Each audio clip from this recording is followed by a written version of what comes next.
Complete అయింది. నా వరకైతే యావరేజ్ అనిపించింది. కొంత ఫన్ సెట్ అయింది, మరి కొంత ఫన్ అనిపించలేదు. స్క్వేర్ అన్నారు కదా అని డబల్ ఫన్ లాంటివి ఎక్స్పెక్ట్ చేసి నేను వెళ్ళలేదు. ఫస్ట్ పార్ట్ మ్యాడ్ లాగా ఫన్ కావాలనుకుని వెళ్ళాను, బట్ మ్యాడ్ కాదు, మ్యాడ్ డివైడెడ్ బై 2 అయింది. ఈ సిల్లీ కామెడీ సగం ఎంటర్టైన్ చేసింది. Not bad, not good type నా వరకు. ఎగ్జాంపుల్ గా చెప్పాలంటే బాయ్ అన్నప్పుడు ఓకే బాయ్ అనే సింక్ అయ్యి ఫన్ ఉంది, బట్ బాయ్ ని బాయ్ గా ఫోర్స్ సింక్ చేస్తేనే అక్కడ నవ్వు రాలేదు. సో అలా కొన్ని బాగున్నాయి, కొన్ని వర్క్ అవ్వలేదు. ఫస్ట్ పార్ట్ లో లడ్డు కాలేజ్ లో ఉండి వాళ్ళ స్టోరీ నేరేట్ చేస్తే ఈసారి జైల్లో ఉండి నేరేట్ చేస్తాడు. అసలు ఏమైంది, ఎందుకు ఇక్కడ రావాల్సి వచ్చిందని చూస్తారు. ఇందులో one liners, silly characters and behaviour తో సినిమా అనేది రన్ చేశారు. కామెడీలో ఒకటే ఉంటది, ఏదైనా చెయ్యి, ఫన్ అనిపిస్తే ఓకే, బట్ నాట్ ఓకే. నవ్వుకున్నామా లేదా అనేది మ్యాటర్. ఇక్కడ కొంత ఫన్ జనరేట్ అయింది, మరి కొంత ఆ ఫన్ లో నవ్వు రాలేదు.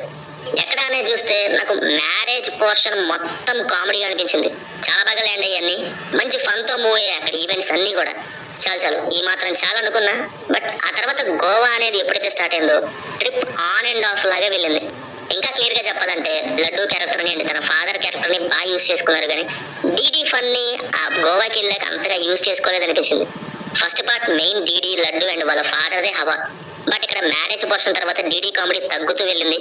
Max character and Satyam Rajesh characters విషయానికి వస్తే మ్యాక్స్ అండ్ లడ్డు ఫాదర్ మధ్య సీన్స్ ఇవి బాగున్నాయి, ఇక మిగతా పేర్లేదు. సత్యం రాజేష్ అయితే అస్సలు పేర్లేదు. సిల్లీ కామెడీ అనే కానీ ఒక స్టేజ్ కి వెళ్ళాక ఓవర్ ద టప్ అయిపోతే మాత్రం ఎక్కదు. ఇక్కడ కూడా గోవా పోర్షన్స్ అక్కడక్కడ అలాగే అనిపించింది. సెకండ్ హాఫ్ లడ్డు అండ్ అక్కడక్కడ పేలే ఫన్ తో ఇక ఏదో అలా వెళ్ళిపోయింది. ఇంకా క్లైమాక్స్ సీక్వెన్స్ ఏమో లెట్ డౌన్ చేసింది. మ్యారేజ్ పార్ట్ వరకు ఫన్, గోవాలో హాఫ్ పేలి హాఫ్ పేలక గురి తప్పింది అనిపించింది. పర్ఫార్మెన్సెస్ వైజ్, యాక్టింగ్ వైజ్ అందరూ వాళ్ళ రోల్స్ లో బాగా చేశారు. Vishnu main highlight mad square కి. మిగతా వాళ్ళు డైలాగ్స్ వేయాలి, కానీ విష్ణు వరకు అయితే ఎక్స్ప్రెషన్స్ తోనే ఫన్ అన్నమాట. BGM and songs are good. Finally just an average entertainer నా వరకు. ఫ్యామిలీతో చూడొచ్చు, నో ప్రాబ్లం. యూత్ఫుల్ టైప్ కాదు, సిల్లీ కాబట్టి. సో అది మరి మ్యాథ్స్ స్క్వేర్ గురించి. సినిమా చూస్తుంటే మీకు ఎలా ఉందో కింద కామెంట్స్ లో మాతో తప్పకుండా షేర్ చేసుకోండి. రివ్యూ నచ్చితే మన ఛానల్ ని సబ్స్క్రైబ్ చేసుకోండి. Will meet in next video. Thank you. జై హింద్.